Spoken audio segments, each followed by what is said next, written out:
Hello friend, welcome to fearless world. और आज हम लोग एक नए टॉपिक और काफ़ी ज़्यादा यूज्ड होने वाला टॉपिक पे बात करेंगे, जॉब सेफ्टी एनालिसिस JSA। लगभग हर आदमी जॉब सेफ्टी एनालिसिस के बारे में जानता होगा, ये क्या है और कहाँ यूज़ करते हैं। तो आइए इसके बारे में जानते हैं। तो ये एक ऐसा प्रोसीजर है जो कि कोई भी हाई रिस्क एक्टिविटी करने के पहले उसका step by step potential hazard identify करता है और साथ में कंट्रोल मेजर्स रिकमेंड करता है और एक सेफ वे बताता है कि जॉब को कैसे करना चाहिए। तो जॉब सेफ्टी एनालिसिस यही है और इसका ऑब्जेक्टिव है सेफली कोई भी काम जो है सेफली कैरी आउट किया जाए, ये इसका मेन एम है। और identify hazards at each step, इसका ये क्या करता है, जो भी काम होता है उसको स्टेप बाय स्टेप उसमें हजार्ड आइडेंटिफाई करता है और एक सेफ प्रोसीजर जो है डेवलप करता है कि किसी काम को सेफ वे में कैसे करना चाहिए। तो आइए जानते हैं इसके एडवांटेज के बारे में। तो इसका एडवांटेज ये है, ये किसी इंडिविजुअल के मेमोरी पे डिपेंड नहीं करता है, क्योंकि हर एक आदमी का जो है हो सकता है कि वो काम करने के दौरान उसको पता नहीं हो क्या कंट्रोल मेजर लेना है। तो इसमें JSA में वो हजार्ड को रिकॉग्नाइज करता है। और इसका एक और ये दूसरा एडवांटेज है, advantage of this method is two more people are involve. जब हम JSA करते हैं तो ये कम्युनिकेट करते हैं जो लोग काम कर रहे हैं वहाँ पे, तो ये क्या है, इसमें ज़्यादा पीपुल इन्वॉल्व होता है जिससे कि सेफ्टी जो है ज़्यादा इंश्योर होता है और ready acceptance of the resulting work procedure, और सब लोग इस वर्क प्रोसीजर को फॉलो करते हैं। द थर्ड जो है वो है detected hazard and increase the job knowledge. ये क्या करता है, आइडेंटिफाई करता है।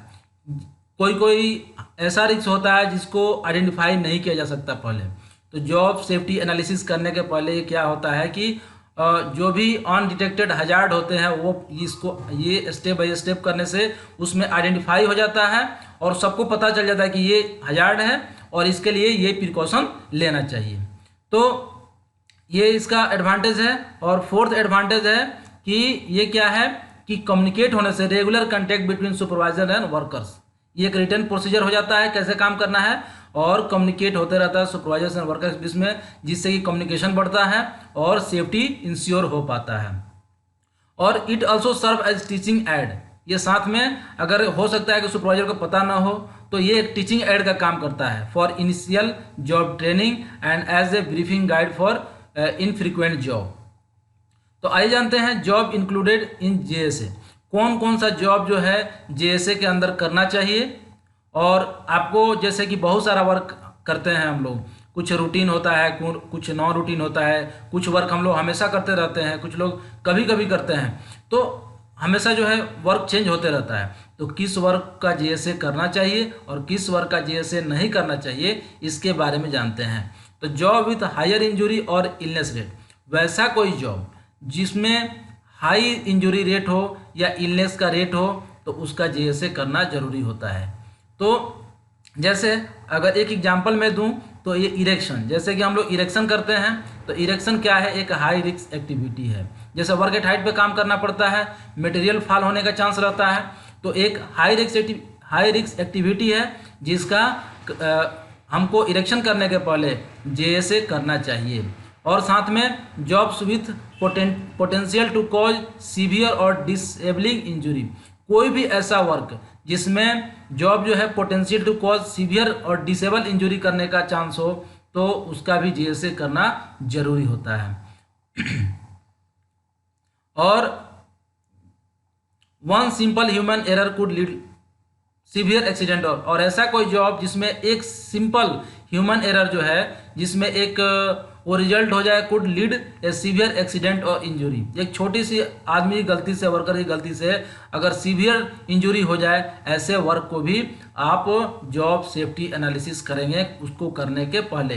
तो ये तो इसका स्कोप बता रहा हूँ। तो job that are new to your operation, और ऐसा कोई जॉब जो न्यू हो, आपने कभी नहीं उसको किया हो, तो आपको पता नहीं होगा उसमें क्या रिस्क है, तो आप उस सबसे पहले जो नया जॉब अगर स्टार्ट कर रहे हैं तो आपको जो है उसका step by step hazard identify करना चाहिए और साथ में क्या रिस्क है और क्या कंट्रोल मेजर लेना है। तो ये है न्यू टू योर ऑपरेशन और हैव अंडरगोन चेंजेस। और हो सकता है कि आप जो काम कर रहे हैं उसके तरीके में अगर चेंज आए, कुछ चेंज आए, तो भी आपको प्रोसीजर चेंज हो, प्रोसेस चेंज हो, तो आपको उसको करने के पहले जीएसए करना चाहिए। Job complex enough to require written instruction, और जॉब जो है बहुत ही कॉम्प्लेक्स हो, मतलब कि आप सिंपल समझाने से नहीं कर सकते हो, उसमें बहुत सारे मेथड हो, ये करने के बाद ये करना है, काफ़ी कॉम्प्लिकेटेड प्रोसेस हो, दैट मीन्स उसको भी जॉब जो उसका रिटन इंस्ट्रक्शन जो है ये जॉब सेफ्टी एनालिसिस करके देना चाहिए कि आप स्टेप बाय स्टेप का काम करोगे, इसमें ये कंट्रोल मेजर्स लेने हैं। मैं इसका एग्जांपल भी नीचे आपको बताऊंगा जिससे कि आपको क्लियर हो जाएगा इरेक्शन का एग्जांपल देके। तो आइए देखते हैं जेएसए मेथडोलॉजी क्या है। तो सबसे पहले जेएसए करने के पहले क्लासीफाई वर्क एक्टिविटी, हम वर्क एक्टिविटी को क्लासीफाई करते हैं। उसके बाद हर एक एक्टिविटी को में आइडेंटिफाई हजार्ड, हम हजार्ड आइडेंटिफाई करते हैं और identify the existing control measures, और उसमें देखते हैं हो वर्क प्लेस पे कंट्रोल मेजर रहता है, लेकिन अभी एग्जिस्टिंग कंट्रोल मेजर्स क्या इनफ है, क्या कि हमारा जो रिस्क है वहाँ पे वो एक्सेप्टेबल लिमिट में है या अनएक्सेप्टेबल में। अगर एक्सेप्टेबल में है तो नो एक्शन रिक्वायर्ड, अगर एक्सेप्टेबल में नहीं है दैट मीन्स एक्शन रिक्वायर्ड। और सबसे लास्ट जो है ये करने के बाद सजेस्ट एडिशनल कंट्रोल मेजर्स, अगर एक्सेप्टेबल लिमिट में नहीं है यानी कि you need extra control measures, और आप यहाँ पे सजेस्ट करते हो suggest additional control measures to be implemented. तो ये 4 स्टेप अगर आप याद रखेंगे तो जेएसए बहुत ईजी हो जाएगा। मैं इसका फॉर्मेट नीचे आपके साथ शेयर कर रहा हूँ और एक जेएसए आपके साथ शेयर कर रहा हूँ कि कैसे जेएसए करना चाहिए। तो आप किसी भी वर्क एक्टिविटी का जेएसए आप आसानी से कर सकते हो, और आपका जो काम है, जब आपका जो वर्क है वो पूरी वो सेफ हो जाएगा, आपको पता हो जाएगा किस स्टेप में क्या प्रिकॉशन लेना है। तो हमें नहीं लगता कि किसी तरह का एक्सीडेंट या इंसिडेंट होने का चांस वर्क प्लेस पे रहेगा। तो आइए आपके साथ शेयर करते हैं उसका फॉर्मेट। ये है फॉर्मेट, आप जो देख रहे हैं ये प्रोजेक्ट, इसका यहाँ पे नाम है, और यहाँ पे कौन सा टास्क जो है होना है। तो मैंने जैसे यहाँ पे लिखा हूँ स्ट्रक्चर इरेक्शन, कॉन्ट्रैक्टर कौन इन्वॉल्व है यहाँ पे नाम लिखेंगे, जॉब नंबर कौन सा है, सुपरवाइजर कौन है, और लोकेशन कौन सा है, कौन से लोकेशन पे ये इरेक्शन स्ट्रक्चर इरेक्शन का काम चल रहा है और किस डेट को आप जॉब सेफ्टी एनालिसिस कर रहे हो। तो ये ऊपर में जो आप हेडिंग है, और उसके बाद इसमें 3 स्टेप रहेंगे। आप ये देख रहे हैं ये फॉर्मेट जो है कुछ ऐसा रहेगा, ये फॉर्मेट कुछ ऐसा रहेगा जिसमें सबसे फर्स्ट कॉलम में इसमें 4 कॉलम रहेंगे, जिसमें फर्स्ट कॉलम में रहेगा जॉब स्टेप, सेकेंड कॉलम में रहेगा हजार्ड्स, थर्ड कॉलम में रहेगा कंट्रोल मेजर, और फोर्थ कॉलम में रहेगा एक्शन। तो जॉब स्टेप में क्या रहेगा, इसमें हम लोग क्या करेंगे, break the job into steps listing work which may be hazardous. तो जॉब स्टेप जो है यहाँ पे हम लोग हर एक स्टेप ब्रेक करेंगे, और ब्रेक करने के बाद यहाँ पे नीचे नोट डाउन करेंगे, और उस स्टेप में यहाँ पे हजार्ड्स लिखेंगे, लिस्ट द हजार्ड्स और type of harms identified with each step, और साथ में कंट्रोल मेजर्स, यहाँ पे list the necessary control measures to be followed to eliminate the identify hazards और person whom will be ensure this happen।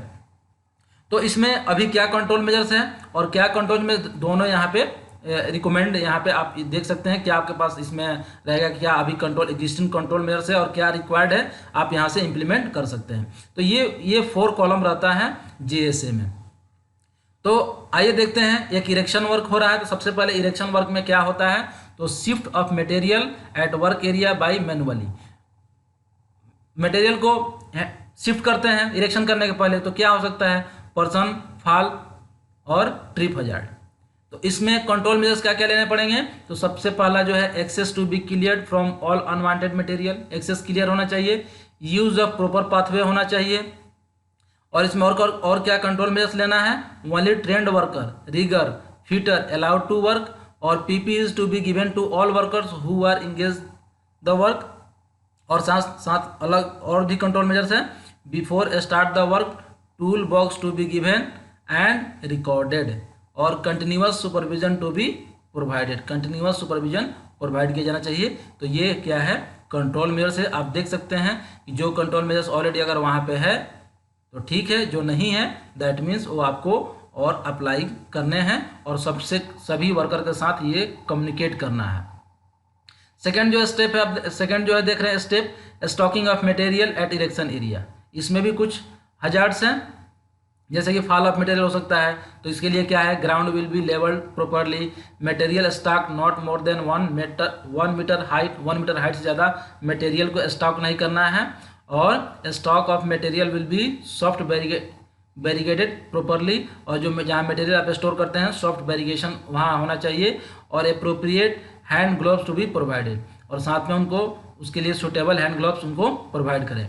और तीसरा जो स्टेप है, इरेक्शन ऑफ कॉलम। आप कॉलम को अब इरेक्शन कर रहे हैं, तो क्या क्या कॉलम के इरेक्शन में हो सकता है, हैंड इंजरी हो सकता है और फॉलिंग हजार्ड हो सकता है। हैंड इंजरी के लिए आप क्या करेंगे, only trained fitter rigger allowed to erect the column और proper tools to be provided. और फॉलिंग हजार्ड में आप क्या करेंगे, तो column will be tied with the rope at the time of erection और proper supervision to be provide. और सबसे जो लास्ट में करने के बाद वो जॉब हजार्ड एनालिसिस अटेंडेंस, कौन कौन अटेंड किया उसका यहाँ पे नाम लिखना है, और साथ में ये किसके द्वारा रिटर्न बाई और रिव्यूड बाई और साइट इंजीनियर, यहाँ पे उनका सभी का साइन और डेट रहेगा। तो ये जो है जॉब हजार्ड एनालिसिस अटेंडेंस में इनका साइन और यहाँ पे डेट यहाँ रहेगा, यानी कि ये जो है अप्रूव्ड हो गया, अब आप इस पर काम कर सकते हैं।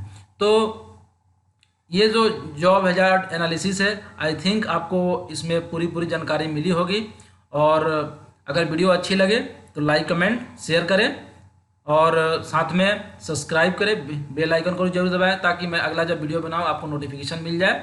तो थैंक यू, धन्यवाद, जय हिंद।